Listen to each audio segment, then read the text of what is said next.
Muy buenos días, familia. Aquí seguimos un día más, una mañana más de viernes para seguir compartiendo y estudiando la bendita y la poderosa palabra de nuestro buen Dios. Vámonos hoy a la Biblia, al Evangelio de Mateo en el capítulo 23 y en el versículo 31, donde vamos a aprender algo muy interesante. No solamente vamos a aprender algo más de la palabra de Dios, que creo que eso ya es más que suficiente, sino que vamos a aprender a cómo llevarlo a la práctica, este mensaje que tiene 2000 años, cómo poder traerlo a la actualidad.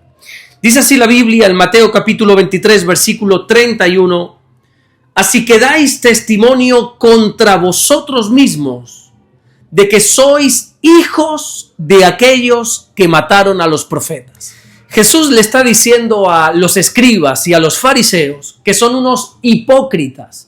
Hipócritas por decir que si ellos hubiesen vivido en los días de sus padres, nunca hubiesen sido cómplices en derramar la sangre de los profetas. Pero Jesús, que sabe todas las cosas, le da la vuelta a la conversación para mostrar la hipocresía de ellos. Si te das cuenta con la respuesta de los fariseos, ellos estaban intentando demostrar que eran diferentes. Pero lo que no se dieron cuenta es que sin ellos saberlo, sin ellos quererlo, se habían delatado en algo. Por eso el Señor les dice, así que dais testimonio contra vosotros mismos. En otras palabras, Jesús les está diciendo, mira, no hace falta que yo os juzgue, porque ya vosotros mismos os estáis juzgando. Bueno, ¿y en qué se estaban juzgando? Te preguntarás. Pues en decir que son hijos de aquellos que mataron a los profetas.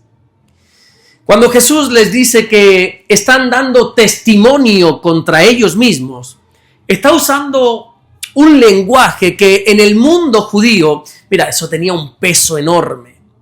En los juicios del Antiguo Testamento, el testimonio de 2 o 3 testigos, ya eso establecía un hecho. Pero aquí el propio acusado se convierte en su propio testigo. Jesús les está diciendo, mira, no necesitáis acusadores externos, porque ya vuestras palabras lo están haciendo. Es como que todo lo que ellos intentaban usar para poder justificarse se convirtió, sin ellos quererlo, en la evidencia que los estaba condenando. Y mira, siempre pasa lo mismo, Esto es un principio espiritual que por más que luches contra él, esto no se puede evitar. Tarde o temprano, la boca va a acabar revelando lo que el corazón quizá intenta esconder. La Biblia enseña en el libro de Proverbios, allí en el capítulo 18 y versículo 7, que la boca del necio es quebrantamiento para sí y sus labios son lazo para su alma. Los fariseos no se dieron cuenta que lo que dijeron se convirtió en una acusación en su contra. Ellos, intentando defenderse, dijeron, somos hijos de los que mataron a los profetas. Ahora bien, recuerda que no solamente Mateo está escribiendo para los judíos, sino que al final toda la Biblia está dentro de la cultura judía. Y para un judío del primer siglo, la palabra hijo no se entendía solo en términos biológicos, también se entendía en términos morales. Por ejemplo, a Jesús en varias ocasiones se le denominó hijo de David. ¿Recuerdas al ciego Bartimeo, que dice la Biblia que el Señor lo sanó a la salida de Jericó? Bueno, pues la Biblia dice en el Evangelio de Marcos, allí en el capítulo 10 y en el versículo 47, que Bartimeo denominó a Jesús como hijo de David. Por eso cuando los fariseos intentaron defenderse de lo que Jesús les acabó de decir, dijeron que ellos no hubieran hecho lo que sus padres hicieron. Y entonces es cuando Jesús les dice que sus palabras están revelando que tienen la misma naturaleza que aquellos que en el pasado rechazaron y persiguieron a los profetas. La hipocresía de los escribas y fariseos les llevó a edificar grandes sepulcros, grandes monumentos a los profetas pasados, pero al mismo tiempo estaban rechazando, estaban odiando a quien los profetas anunciaron. Porque dime tú de quién hablaban los profetas. Dímelo. Todos los profetas del Antiguo Testamento, sin excepción, hablaban de Jesús. ¿Quién es el siervo sufriente del que habla Isaías en el capítulo 53? Dime, ¿quién es ese hombre que Isaías le denomina como despreciado, desechado, como un varón de dolores, herido por nuestras rebeliones, molido por nuestros pecados? ¿Quién es ese hombre que Miqueas en el capítulo 5 y en el versículo 2 dijo que nacería en Belén? ¿Quién es ese hombre que Zacarías, el profeta Zacarías, en el capítulo 9 y versículo 9, anunció que entraría por Jerusalén cabalgando sobre un asno? ¿Quién es ese hombre que Malaquías, en el capítulo 3 y en el versículo 1, lo denomina como un mensajero? Bueno, y mira, y así podría nombrarte profeta tras profeta, y podríamos ver que absolutamente todos de quien hablaban eran de Jesús. Por eso el Señor les dice a estos hipócritas escribas y fariseos que ellos decían honrar a los profetas, pero estaban rechazando al Mesías que los profetas anunciaron. Los fariseos respetaban los sepulcros, limpiaban tumbas, adornaban monumentos, presumían de defender todo lo que la tradición decía, pero al final estaban ignorando el mensaje central de la ley de Dios, que es Jesús. Hermano mío, espero que tengas claro que todo en esta vida se trata de Jesús. Desde Génesis hasta Apocalipsis, el mensaje central de la Biblia es Jesús. Jesús mismo dijo en el Evangelio de Juan, en el capítulo 5 y en el versículo 39, que las Escrituras, haciendo referencia al Antiguo Testamento, dan testimonio de él. Así que mientras que los fariseos estaban honrando a los profetas muertos, a su vez estaban rechazando al Mesías que tenían vivo delante de ellos.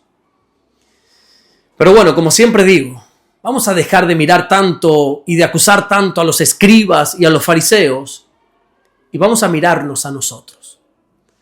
Porque muchas veces puede ser que actuamos de la misma manera.